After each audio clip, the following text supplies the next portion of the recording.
Shalom, selamat hari Minggu buat kita semuanya. Kembali lagi pada renungan pada pagi hari ini, tanggal 7 Juni 2026. Sebelum kita memulai pada renungan pada pagi hari ini, kita bersatu dalam doa. Mari kita berdoa.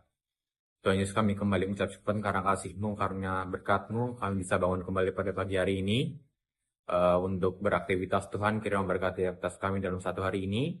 Dari pagi sampai malam, Tuhan berkati juga kami sebentar lagi akan mendengarkan renungan pada pagi hari ini. Tuhan, kiranya memberkati kami, berikan kami hati yang sungguh-sungguh dalam mendengarkan, agar kami bisa menerapkan dalam kehidupan kami masing-masing. Di dalam nama Yesus kami telah berdoa dan mengucap syukur. Haleluya. Amin. Renungan pada pagi hari ini terambil dari Kisah Para Rasul 20 ayatnya yang ke-35 dengan tema tetap memberi di tengah kekurangan.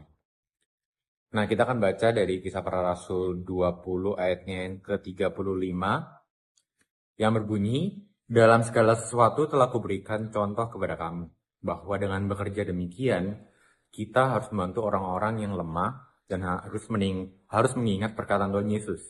Sebab Ia sendiri telah mengatakan adalah lebih berbahagia memberi daripada menerima. Amin. Nah, tadi udah di-highlight di kata-kata terakhir di ayatnya Kisah Para Rasul tadi tentang lebih baik, lebih berbahagia kita memberi ketimbang menerima. Nah, kadang kita berpikir kayak, bukan kadang ya, lebih ke sering kita berpikir kalau memberi kepada orang itu harus dalam bentuk kemewahan ataupun banyak, jumlahnya yang banyak. Tapi bukan itu yang dimaksud oleh Tuhan di konteks yang seperti ini. Konteksnya adalah kita harus memberi dengan hati yang tulus. Entah berapapun yang kita kasih, sedikit atau banyak yang kita kasih ke Tuhan ataupun ke sesama kita, itu tidak terhitung. Tapi yang dihitung adalah hati yang tulus dalam pemberiannya. Nah, dalam Alkitab juga di firman Tuhan juga sudah dikasih tahu, dicontohkan dalam perumpamaan janda miskin di Markus pasal 14 tentang perumpamaan janda miskin yang dimana persembahannya yang kurang, tapi hatinya yang tulus, dimana dia sudah mengeluarkan segala yang apa yang dia punya, hartanya, untuk memberikan persembahan ke bait Allah. Tapi di saat itu juga ada orang-orang Farisi dan imam-imam yang melihat bahwa janda miskin ini tidak tulus, tapi yang sebenarnya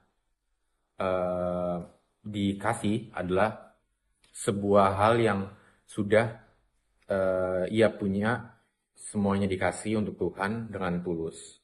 Nah, sebagai pelajar, mungkin ini kita masih belum memiliki penghasilan sendiri ya, masih dari orang tua. Namun tidak menjadi halangan buat kita untuk selalu memberi kepada manusia ataupun memberikan persembahan Tuhan kepada Tuhan.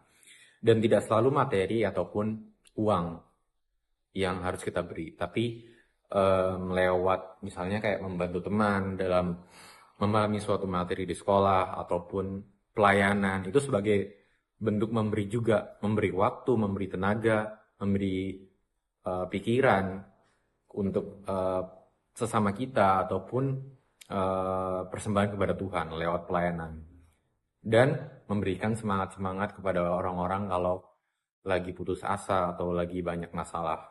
Nah, memberi itu, aku tekanin lagi kalau memberi itu bukan pada saat kita berlebih. Ya memang sih, memang baik kalau kita memberikan waktu kita berlebih, tapi bukan satu halangan juga kalau kita memberi kalau kita sedang berkekurangan ataupun kita sedang berjuang atau kita sedang kesusahan.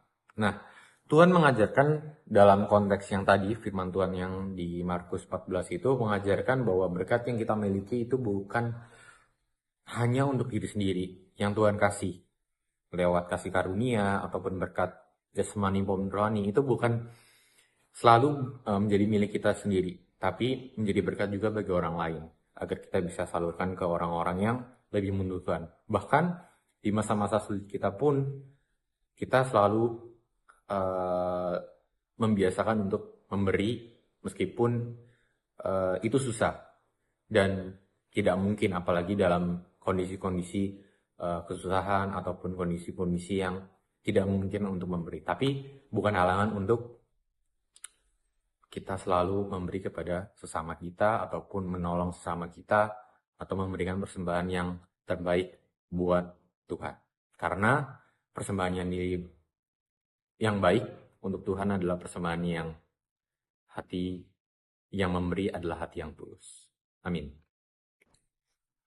Itu tadi renungan pada pagi hari ini di tanggal 7 Juni 2026. Kiranya kita selalu senantiasa memberi dalam hal apapun, kondisi apapun, suka maupun duka, karena yang Tuhan lihat bukan materi ataupun hal yang kita kasih atau yang kita persembahkan, tapi dari hati kita yang tulus dan ikhlas.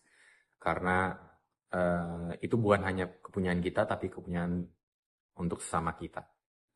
Kita tutup renungan pada pagi hari ini dengan doa. Mari kita berdoa.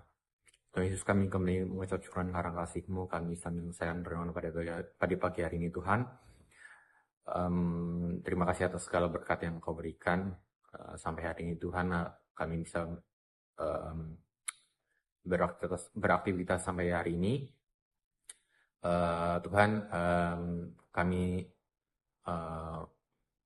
ingin minta ampun atas segala apa yang kami sering lakukan, kesalahan kami selalu menganggap bahwa pemberian kepada orang lain atau persembahan kepada Engkau ya Tuhan selalu harus yang mewah, harus selalu yang bagus, yang terbaik, yang banyak, tapi bukan itu yang Tuhan mau, tapi kami yakin Tuhan melihat dari hati yang paling dalam dari setiap kami yang memberi, Tuhan. Sebentar kami akan melanjutkan aktivitas kami, Tuhan. Kami berkati kami dari pagi ini sampai malam. Engkau berkati kami, berikan kami kesehatan. Di dalam nama Tuhan Yesus kami telah berdoa dan mengucap syukur. Haleluya. Amin. Terima kasih, Tuhan Yesus memberkati.